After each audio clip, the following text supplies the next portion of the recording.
Pinagpapaliwanag ng Department of Agriculture ang mga nagtitinda ng mga gulay at karne ng mas mataas sa Maximum Suggested Retail Price o MSRP. Posible raw silang mapasara at makumpiskahan ng mga paninda. Nasa frontline ng balitang yan si Gerard de la Peña.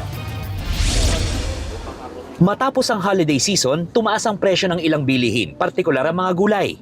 Sa Marikina Public Market, mabibili ang imported na pulang sibuyas sa halagang 200 pesos kada kilo. 140 hanggang 160 pesos naman ang kada kilo ng imported na puting sibuyas. Mas mataas yan kumpara sa Maximum Suggested Retail Price o MSRP na 160 pesos kada kilo ng imported na red onion at 120 pesos sa imported white onion. Sa pag-iinspeksyon ng Department of Agriculture at Food Terminal Incorporated o FTI sa Marikina Market kanina, nasampulan ang 10 stall na lumalabag sa itinakdang MSRP. Binigyan sila ng notice to explain.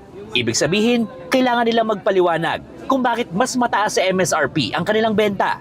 5 stall din ng karneng baboy ang pinagpapaliwanag ng DA. Umaabot sa 400 hanggang 420 pesos kada kilo. Ang benta nilang liempo, 30 hanggang 50 pesos na mas mataas yan sa MSRP na 370 pesos. Umikot din ng DA sa mga tindahan ng isda at bigas sa palengke. Nasa tamang presyohan naman daw ang benta sa mga ito. Babala ng DA, kung hindi makakapagpasa ng notice to explain ng mga tindero, pwede po sila mapasara yung sa permits nila, profiteering ba yan, pang-aabuso ba yan, yun, pwede silang maging criminally liable, can be fined. Nagbabalita mula sa frontline, Gerard de la Peña, News 5.